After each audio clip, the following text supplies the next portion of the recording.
asalaamaaleykum mbokki seetaan ITV ci seen émission bii di ànd xeex coronavirus ni ñu koy defee saa su nekk dinañu ñëw ci xayma bés bi ñu fas yéene ci ànd ak docteur Aloyse Waly Diouf mu ñëw ak ñun ci bésu tey bi nan la jàngoro ji tëddee fii ci biir Sénégal buñ ci jógee yi tamit xam ngeen ni dañuy dalal saa su nekk maire benn gox tey ji nag ñu nga jëm ba Passy dalal monsieur Adama Cissé nga xam ni moom mooy premier magistrat de la commune de Passy dinañu waxtaan ak moom ci matuwaay yi nga xam ni jël na ko au niveau de sa commune jëm ci wàllu xeex coronavirus ni ñu ko xamee ci bésu tey bi niki démb am nañu ñeenti nit ñu ñàkk seen bakkan ci coronavirus bi bu ngeen seetloo daanaka ci ayu bés bi tooguñu benn yoon bu nga xam ne dégguñu ñett ba ñeenti nit yu ñàkk seen bakkan ci coronavirus bi tey ji donc ñi nga xam ne ñoo faatu ci mbas mi toll nañ ci juróom-ñeent fukk ak ñaar tey jii nag ci xayma bésu tey bi am nañu juróom-ñeent fukk ak juróom ñu amee doomu jàngoro bi bu ñu ko xaymaa yi tamit am na ci ñett yu nga xam ni cas importé lañu maanaam jóge bitim réew ñëw ci biir réew mi 15 cas communautaire mooy ñi ko am te kenn xamul ku leen ko wàll te wasaaroo lu ci ëpp ci biir Ndakaaru dañuy ànd ak docteur Aloyse Waly Diouf porte-parole ministère de la santé ci xayma bésu tey bi.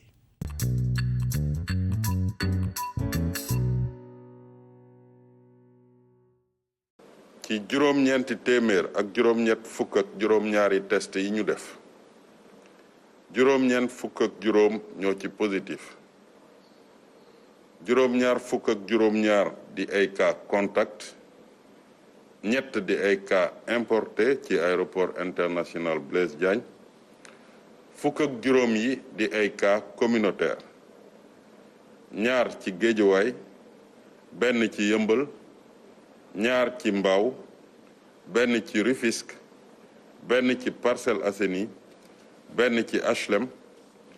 benn ci Grand Yoff benn ci HLM Grand Yoff ngeen baal ma benn ci Patte d'Oie benn ci Cité Cyprès benn ci Liberté 2 benn ci Dieuppeul benn ci Sacré-Cœur benn ci Vélingara ak benn ci Ziguinchor ñaar fukk ak juróom benn ci malade yi ñu hospitalisé woon wër nañu bésu tey ñaar fukk ak ñeent ci suñu malade yi ñu ngi ci suñu service réanimation yi ñeent ci malade yi ñu hospitalisé woon ñàkk nañ seen bakken ci bésu démb talaata ñaar fukki fan ak ñett ci weeru juin bi ñu nekk ñeneen ñi des hôpital ñu ngi am tan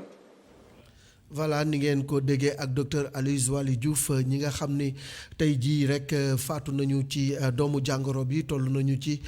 juróom-ñeent fukk ak ñaar daanaka léegi ñu egg ci téeméer bi te nag bu ñu xoolee lu ci bari tamit mag ñi ak ñi nga xam ni dañu amee yenn jàngoro yi ñoom lay wopp ji di gën a fagaagal mais bu ñu xoolee ci cas communautaire yi aussi lu ci ëpp ci Dakar la ginnaaw ñaar yi nga xam ne benn bi Vélingara la benn bi Ziguinchor yi ci des yëpp ci diwaanu Dakar la ñu leen ràññee moo xam HLM Grand Yoff Cité Cyprès moo xam i tamit Patte d'Oie Grand Yoff wala Mbao wala Rufisque Parcelles Assainies loolu yëpp daal mel ni Dakar moom saa yu nekk ñoom fi la jàngoro ji di gën di lawee di law di dugg ci quartier yëpp kon ñu gën a fagaru gën a fàggandiku gën a moytu loolu moo am solo suba élèves yi dinañ dem ci école yi ñi nga xam ne ñooy def classe d'examen sànq rek ci reportage yi nga xam ne def nañ ko ci yenn école yi gis ngeen ni ñi ngi def seen kem kartan ba lépp luy protocole sanitaire ñu jéem ko respecté waajur yi nañu gën a vigilant gën a veiller ci xale yi di leen jox gel ñu yóbbaale masque yi aussi nañ ci gën a taxaw bu baax a baax loolu am na solo kon nag jàngoro ji fi mu toll nii daanaka ci àdduna bi jeexagu fi mi ngi wéy di law rek ndax bu ñu xoolee lu mat juróom-ñeenti millions yi doomu aadama am nañu doomu jàngoro bi ci àdduna bu ñu xoolee lu mat 480 000 personnes ñàkk nañ ci seen bakkan donte lu mat juróomi millions ci ay nit wér nañu ci doomu jàngoro bi Sénégal ñi ngi doon def jéego yu am solo mais jamono yi bàyyeeku bi tax na ba cas communautaire yi di gën di law di gën di yaatu kon nit ñi nañu gën a fagaru nañu gën a fàggandiku parce que jàngoro ji mi ngi fi te demagul te comme dañu wax vivre avec le virus mooy nag booy dëkk ak moom itamit nga jël sa ay matuwaay ba duñ la ko wàll waaye ba yow tamit bu dee da nga ko amee doo ko wàll kenn. boo xoolee États-Unis fi mu nekk nii mbir mi da leen a sax ëlëm ndax boo demee ca New York yëf yi ma nga fay law waaye boo demee dans les États du sud comme Texas maladie bi mi ngi fay gën di law ba tax na fi mu toll nii en l'espace de 24 heures 800 morts am nañ ko aux États-Unis mu nekk tey nombre bu nga xam ne toll na ci 121 000 morts ci États-Unis boo xoolee Allemagne Brésil Italie Chine Portugal yépp rek jàngoro ji ma ngi fay law France ñi ngi craindre beneen vague kon ñun nañu gën a farlu ci suñu bopp gën a jël suñu ay matuwaay maa ngi ko doon wax démb ci wàllu communication bi il faut que nguur gi changer de fusil d'épaule gën a am beneen communication c'est vrai ñi ngi wax approche communautaire mais booy dox ci mbedd mi da nga war a sentir la présence des autorités sanitaires ci wàllu sensibilisation ci wàllu affichage ci wàllu publicité ak itamit ci wàllu télévision bi maa ngi koy wax démb ma ni dafa am ñu nga xamante nii moom faaw nga won leen pour ñu soog a xam ni mbir mi du ay caaxaan donc jël sax caméra dem Sowétas wala ci barab yi nga xam ni fa la ñi am jàngoro ji ñu hospitaliser leen ba ñu gis médecins yi ak li ñuy daj pour faj nit ñi ñu gën a xam ne farlu jot na fagaru jot na te daanaka nit koo gis ci Sénégal xam nga ku mu dal maa nga am mbokk mu musa dal kon nañu ci gën a góorgóorlu ni ma leen ko waxee woon léegi rek Pape Adama Cissé mooy maire Passy moom la ñuy dalal tey di am mbégte lool parce que Passy xam ngeen ni sëla bu yoon la daanaka booy dem Gambie fa ngay jaar te itamit soriwul dara Kaolack Ndangaan dañuy bàyyi monsieur le maire ginnaaw bu ñu ko nuyoo mu nuyoonte ak askanu Passy daal di ñuy présenter commune bi nga xam ne askan bi moom ci boppam la ñu wóolu ni ko ay la yéwén yow la ñu bëgg nga jiite ñu monsieur le maire Pape Adama Cissé ñu ngi lay nuyu di la dalal jàmm ci ITV ci ànd xeex coronavirus. asalaamaaleykum mbokki Sénégal asalaamaaleykum Malick ñi ngi leen di nuyu di leen sant di leen gërëm dëgg la man maay maire Passy mais xam nga maire moom équipe la donc maa ngi nuyu waa Passy yëpp nga xam ne ñu ngi ñuy déglu di nuyu aussi les autorités sanitaires jiital ci le ministre de la Santé qui est en train d'abattre un travail acharné et extraordinaire Passy nag ni nga ko waxee rek Carrefour la te Carrefour bu jege aussi frontière kon on peut dire que c'est une zone exposée alhamdulilah ba fi ñuy wax nii tey amaguñ benn cas déclaré de Covid-19 ñu koy sant yàlla ndax du ndam feebar bi doon na loo xam ne yàlla ko fi wàccee ni ñu wàccee ci suuf si noonu la wàccee microbe bi mu fekk suñu ñu ci def lu ñu mën nag mais di ci sàkku ñaanam mu génnee ko fi nu mu gën a gaawee ndax doon na lu jaaxal ñëpp tey fi science toll ci xam-xam feebar bi jaaxal na leen waxuma laa nag ñi nga xam ne jànguñ science bu ñu demee ba docteur yi ne lii li koy faj mooy tëju mooy ne xam-xam doyatu ci ñi ngi ciy gëstu nag ñi ngi ciy gëstu bu baax ndax suñu borom dafa am ay secret yu mu nëbb mais ñi koy gëstu dinañ ko génne incha allah ñuy ñaan nit ñi rek nag ñu gën a jëlaat seen matuwaay pour vraiment ñu jéem a xeex feebar bi dakkal ko te loolu dafa laaj nit ñi toog respecter la distanciation sociale et toutes les mesures édictées par les autorités sanitaires kon nuyoo bi xaw naa gudd mais dañ nekk ci feebar boo xam ne daf ñu jaaxal rek moo tax ñu bëggoon ci profiter waale defaale sensibilisation boobu. am na solo monsieur le maire tey boo ñu doon présenter la commune de Passy pour ñi nga xam ne xëy na xamuñu fu mu nekk wala mosuñu fa dem.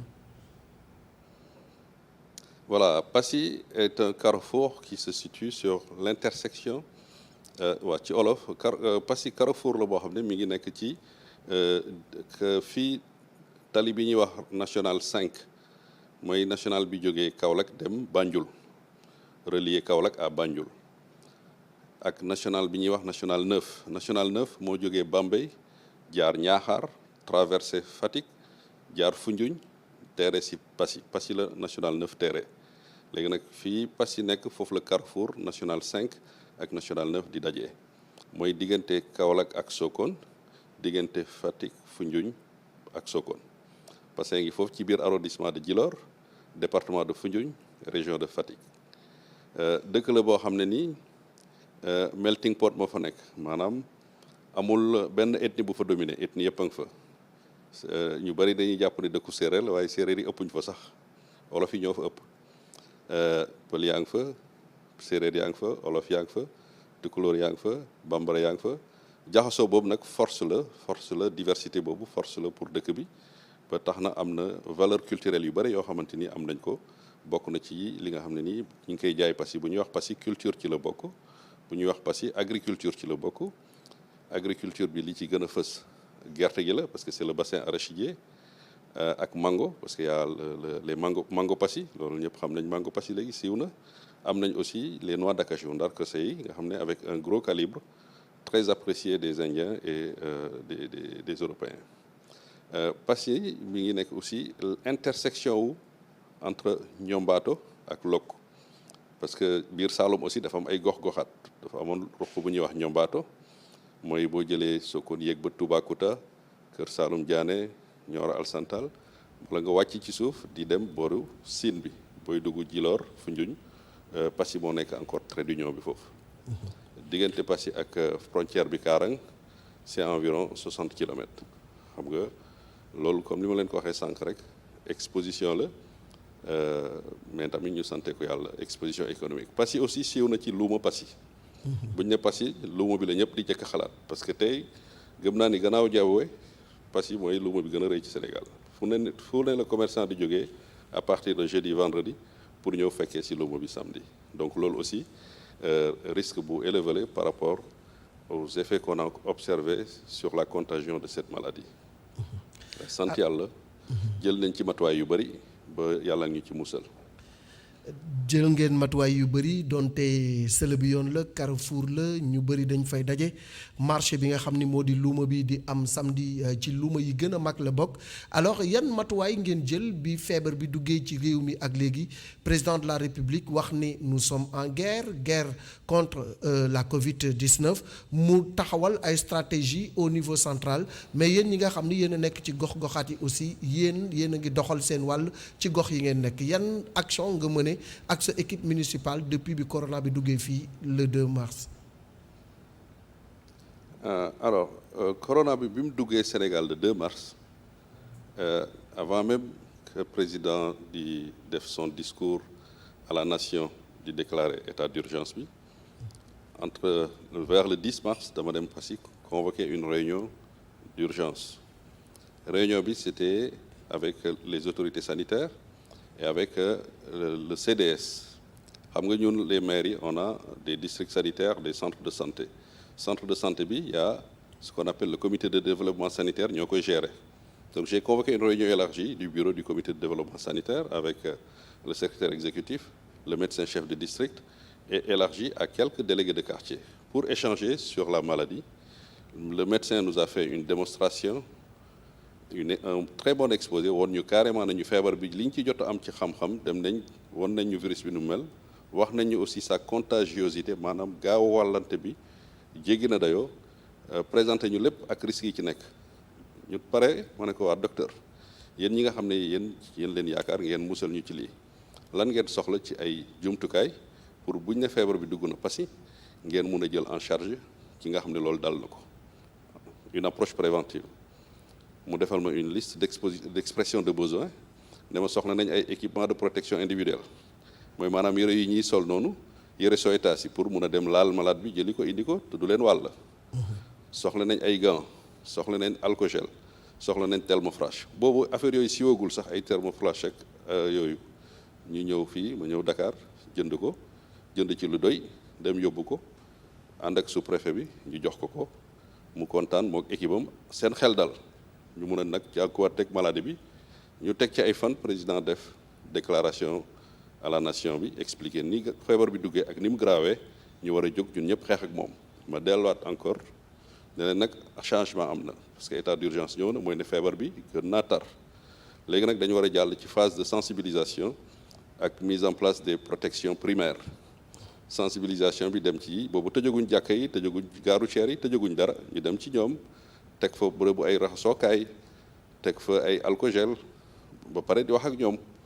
boobu ay masques ak yooyu sax duggaguloon masques yi ñu jëndoon ñu ngi ko bàyyee le personnel de santé ñu tegaat ci une semaine pour leen ni feebar bi gaawee rek tegaatuñ ci ay semaines ñu ne nag attention léegi nag feebar bi dugg na bu baax nit ñaa ngi dee ñu ñëwaat dellusiwaat nag ne léegi nañ renforcer joxe ay masques nañ joxe aussi dund parce que aide alimentaire bi dëgg la président wax na ko ministre Mansour Faye bi ngi ciy def lu mu mën distribution bi yéex na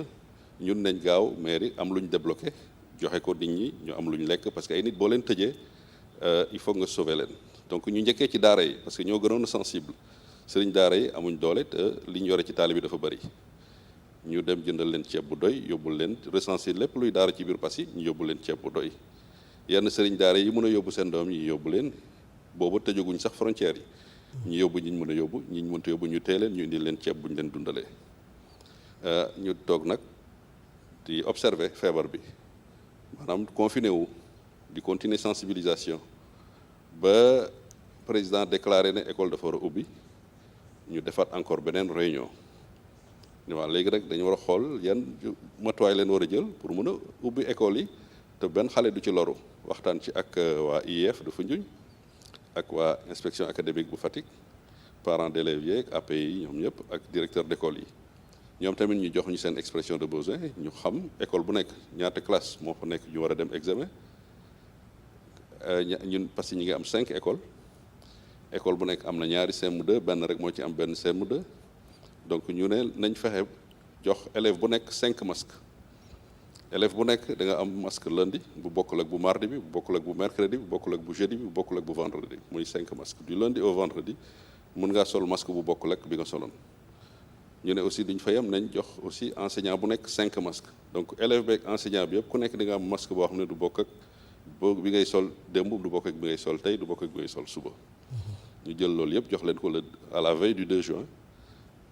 bi ñuy reporté ouverture bi ñu dencaat lépp toogaat xaar tey jii ñun pare woon nañ le 2 juin kon tey parewaat nañ encore pour mun a gindi loolu yëpp jox ko les chefs d'établissement tegal leen aussi ay bërëbu raxasookaay ànd ci ak waa Croix-Rouge ñu ngi ciy jàppale bu baax ànd ci aussi ak le conseil départemental parce que ñun ñu ngi téye école primaire yi conseil départemental téye collège yi ak lycée yi donc loolu aussi occasion la ñu remercier leen parce que ñoom tamit taxaw nañ ci taxaw bu am solo ak seen président Moustapha Mbaye plus de 20 000 masques leen jënd ci département bi tey mun nañ ne masque manqué wul département de Foundiougne ñun Passy ñu jënd 2000 masques pour les écoles primaires mooy 5 yi ma leen wax 5 pour les enseignants 5 pour les élèves yemuñu foofu ñu jënd thermoflash école bu nekk ñu jox la benn thermoflash pour ñu mën a jël température xale yi balaa ñuy dugg ci biir classe yi ku ci sa température élevée ñu yóbbu la ci docteur mu seet la ndax li ñuy ragal la wala ndax leneen la lu mu ci munti doon rek ñu jël la en charge loolu aussi waa Croix-Rouge di ci taxaw jàppale les chefs d'établissement foofu leen toll ci liggéey bi dem nañ aussi ci gare routière yi def fa sensibilisation joxe fa aussi ay masques fu nit war a dajaloo rek dem nañ fa joxe fa ay masques marché yi naka noonu ndax luuma bi ubbiwaat nañ ko jàq nañ ci waaye nag ñu ngi ciy jël matuwaay yi ñu war a jël ndax li président wax dëgg la il faut vivre avec le Covid mais en étant très très très prudent. Voilà. Vivre avec le virus en étant très prudent ak très vigilant dafa am solo monsieur le maire alors monsieur le maire Pape Adama Cissé ñu ñëw ci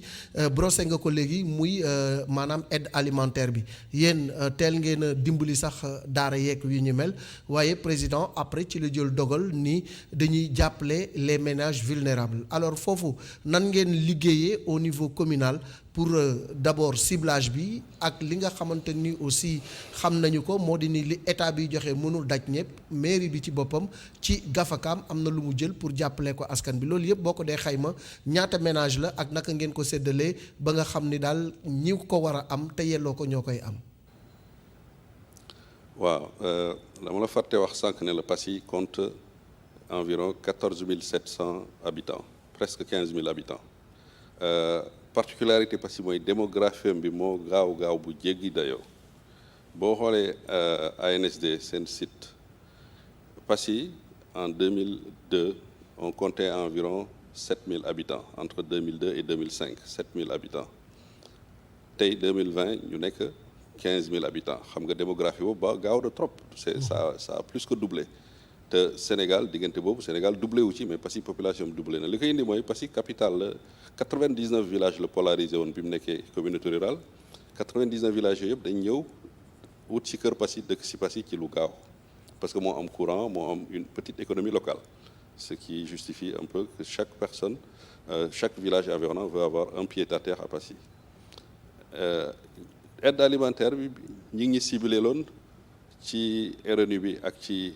liste complémentaire bi 1023 ménages sur 14 700 habitants suñ ko bëggoon a jël par kër j'aurais dit que suñ amoon 3000 ménages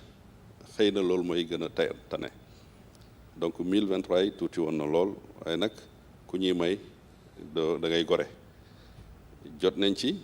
rafet na niñ ci jotee rafet na niñ ko joxee ñun joxe nañ avant dañuy joxewaat après bi ñu ngi ci actuellement parce que ñun ñi ñu recensé woon lu bokkul ak RNU bi ak liste complémentaire bi ñun ñi ñu recensé woon comme indigents di leen di jox chaque année parce que xam nga Covid ou pas Covid communes yi dañu am benn fonds de secours bu ñuy génnee chaque année di ko dimbalee nit ñi ci wàllu social. loolu ñun ñi ngi recensé woon près de 2500 personnes donc 1023 yi nga xam ne ñi ngi woon ci biir alhamdulilah ñooñu am nañ ba pare ñi ci des nag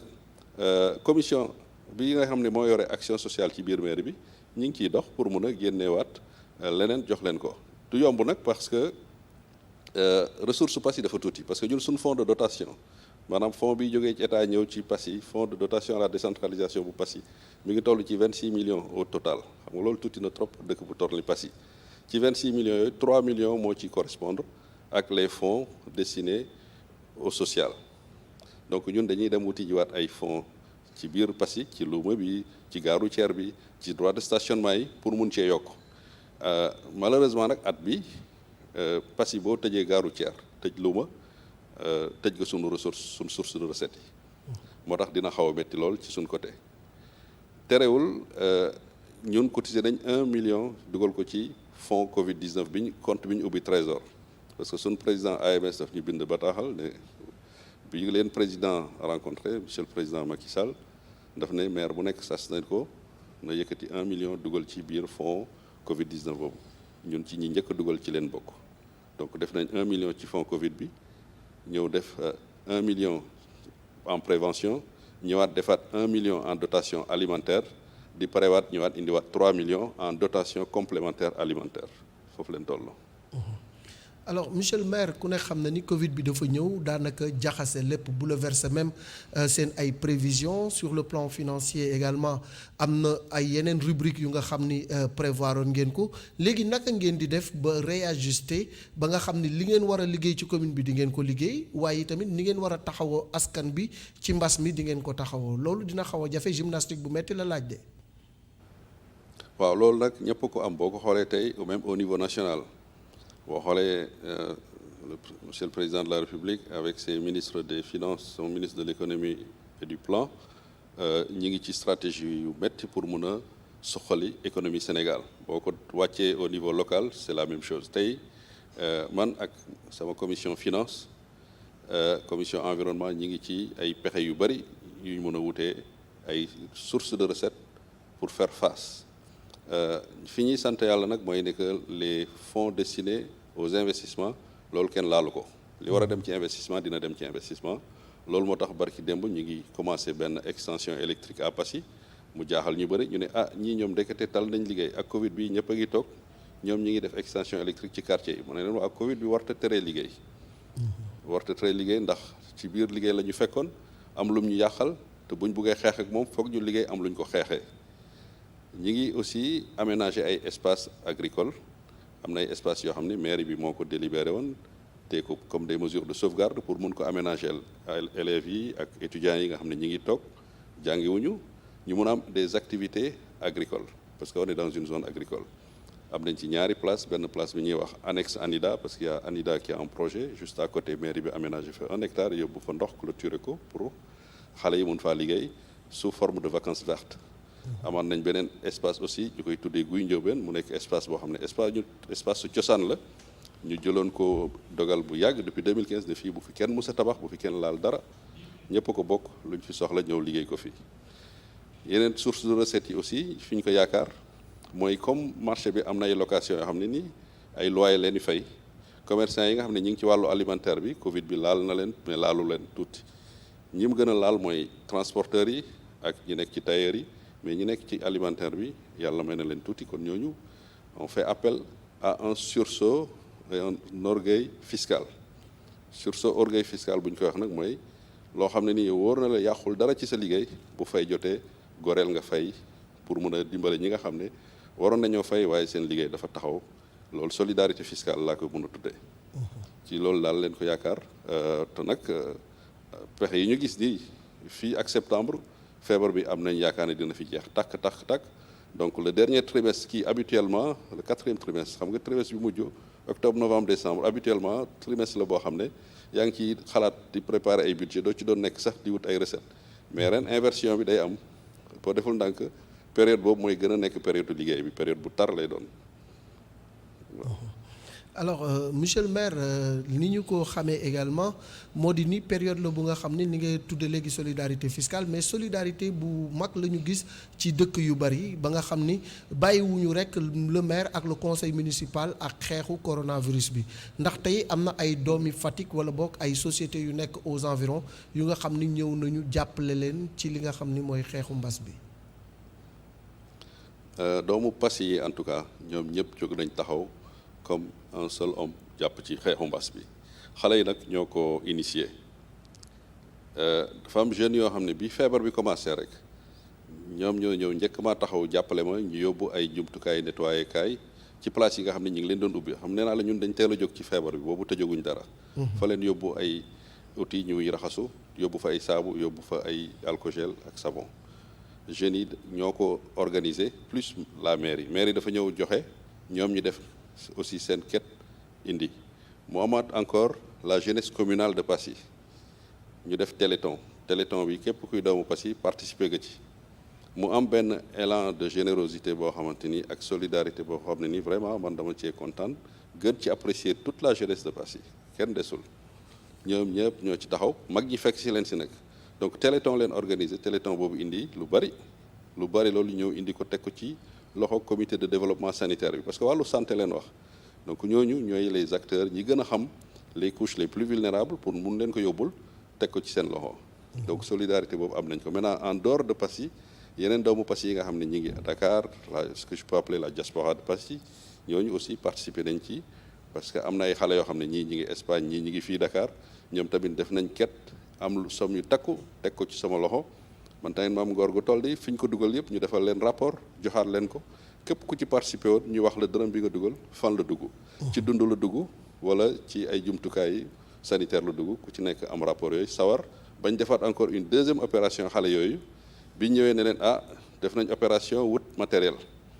matériel yi doy na léegi nag dund moo des ñu lancé une deuxième opération ñu dugalaat seen xaalis encore ci opération dund boobu. donc occasion la aussi pour rendre leen hommage pour remercier leen ci élan de solidarité boobu. alors monsieur le maire balaa ñuy jeexal rek wax nga ko léegi luuma bi tàmbaliwaat na dem beeg dikk bi commencé waat na président de la république ñi nga xam ni dañu ñëwoon nooraan si wax na ni nañu dellu si waat te ku nekk xam na ni nawet bi mi ngi teru te comme ni nga ko waxee bassin arachidier la ñu wax ndaw yi ñëwoon Dakar yëpp dañuy ñëwaat foofu ci Passy pour jàppale waajur yi loolu yi tamit laajaat na beneen plan de riposte wala boog vigilance ñu gën ko redoubler bañ a def ni waa Ndakaaru def rek daal di baisser la garde. waaw foofu nag la ñuy gën a attirer attention nit ñi parce que il faut vivre avec le virus mais avec beaucoup de précaution matuwaay yu mag a mag leen war a jël parce que gis nañ feebar bi de ñi tijji woon feebar bi génnaat na feneen xaw leen a jaaxal maanaam li am nii musta am ci àdduna musul am ci àdduna feebar bu tax ñu tëj les aéroports du monde tous les aéroports du monde qui ferment loolu ñu musta gis la kon bu nit ñi lii bu ñu ko fogee caaxaan xam nga Sénégal nag dafa nekk dëkk bu pauvre sori ci classement pays riche yi mais bu ñu xoolee li xew ci pays riche yi nga xam ne ñoo ñu leen yaakaar ci lépp ci xam-xam ci lépp loo leen jaaxal ba ñu tëj seen ay aéroport ne avion du dem avion du dikk ñun ñu toog Sénégal nag jàpp ne non loolu foofu rek la war a yem déetawaay feebaru Chine la commencé ñu naan Chine sori na du fa yegg si mu ñëw ba dugg ba biir fu nekk léegi ci biir Sénégal kon ku ko gëmul ba léegi yaa ngi lor ñi ci des ku ko gëmul rek yaa ngi lor ñi ci des ñi ko gëm nañ ko téye bu baax di sol seen masque fooy dem solal sa masque bi boo ko solee lu ne ci yow doo ko jox keneen lu keneen yor du la ko jox alcogel dugalal sa poche fu amee nga def bu amul nga def foo gis raxasu nag moo gën alcogel waaw liggéey bi nag moom mënut a taxaw liggéey moom warta taxaw man d'accord naa bu baax ci nit ñi dañu war a liggéey dem beeg dikk bi dañ ko war a def mais dañ ci war a ànd ak ay précautions gis naa ne nag sénégalais yaa ngi koy commencé miin parce que boo xoolee quand même dëkk bi nit ñaa ngi takk masque ñu bëri gaa am na ñuy bàyyeeku mais am na ñu bëri ñoo xam ne ñi ngi jël précaution ñu ngi en sensibiliser waat nañ aar xale yi nañ aar mag ñi parce que ñoom feebar bi dafa gaaw ci ñoom ci mag yi surtout nañ leen aar maa ngi koy lancé appel sénégalais yëpp di encourager encore le ministre de la santé et ses équipes di remercier le président de la république ci xeex bi muy def perfection amul fenn boo xoolee cafouillage yi am ci gestion Covid bi en France aux États-Unis mais cafouillage bu amee Sénégal ñu muñ koo tolérer parce que lii am ni musta am fenn donc cafouillage bu ci am rek manque d'expérience la te lii kenn mënu ci am expérience lu musta am mënoo ci am expérience bu fekkoon ne am na sax ñu ne ba lii xewee boo ko xoolee ñi jànkuwanteeg Ebola sax xëy na ñoom ñoo ñuy tane ñooñu am nañ ci expérience donc cafouillage bu ci am nañ ko tolérer c'est pour bien faire ku nekk yaa war a aar sa bopp aar ñi ci des loolu laa am comme dernier message. c'est important monsieur le maire mais balaa ñu lay bàyyi rek ci ñaari simili l'après Covid parce que fi mu nekk nii lañ ko war a waajal ku ne xam na impact bi mu am ci réew mi am ko ci gox-goxaat yi waaye faw ñu préparer wu ba nga xam ne bu fi jógee ñu mën a taxawalaat suñu koom-koom waaye tamit taxawal yeneen stratégie pour gën a am un développement endogène des localités. C'est très important li nga wax noonu l'après Covid parce que man par exemple ci sama conseil municipal l'après Covid préparé naa ko ba noppi li may xaar rek mooy ñu lever l'état d'urgence am naa ci yaakaar ñu convoqué suñu conseil municipal j'ai déjà mon agenda c'est-à-dire que tey am naa déjà conseil municipal bu ma programmé avec des thèmes et des points bien arrêtés premier thème bi mooy stratégie de mobilisation de recettes boobu mooy premier point d'ordre du jour bu ñu war a waxtaanee maanaam yan pexe leen war a gaaw rapidement dem trouver ji ay niche de recette pour mun a exécuter programme bi nga xam ne moom leen tëral pour sénégalais yi loolu ci wàllu maire bi la ci sama wàllu liggéeyu bopp nag moi je suis expert comptable j'ai un cabinet j'ai des clients sama clients yëpp li ma leen di wax mooy gaaw leen fagaruwaat leen mel leen ni at bi day door beesaat ñu teg la ñu war a teg projet yi ma am yëpp préparé naa ko lancé naa ko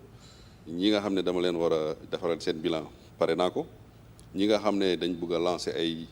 business plan pour am ay financement nee naa leen bu leen xaar dara léegi leen koy tëgg bu avion yi ubbi woon sax ñu commencé voyager waat dem yóbbu ko fi ñu ko war a yóbbu en tout cas bu ñuy ubbi man bokk naa ci ñiy njëkk a dem parce que un mois avant pare naa man sama plan juillet août septembre ba décembre parce que après Covid bi moom lu war a gaaw la waruñ sax toog di ko réfléchir war nañ ko pare nii avant muy yegg si nga xam ne bu ñu ci yeggee rek dañuy dérouler état d'urgence bi rek lay xaar ju lever ko ubbiwaat aéroport yi ubbiwaat lieux yi ànd ci ak précaution yi ñuy wax. jërëjëf Pape Adama Cissé ci éclairage boobu am na solo trop rawatina l'après Covid kon ñu xamal leen ni ñu ngi doon dalal Pape Adama Cissé monsieur le maire de Passy ñu koy gërëm di ko sant ci disponibilité am ak ci waxtaan bi nga xam ni seq na ko ak le groupe E-Media ñu ngi leen di sant di leen gërëm di leen joxaat dig daje suba di leen xamal ni bésu tey bi am nañ ci ñeenti nit ñu nga xam ne ñàkk nañu seen bakkan ci coronavirus bi lim bi mi ngi toll ci juróom-ñeent fukk ak ñaar ñi ko am ci xayma bésu tey bi toll nañu ci juróom-ñeent fukk ak juróom ñetti cas importé la ak fukki cas ak juróom yu nga xam ni cas communautaire la ñu dégg ngeen ci docteur Aloyse Waly Diouf kon bu suba ak jàmm incha allah dinañu dalal beneen maire waxtaan ak moom ci coronavirus.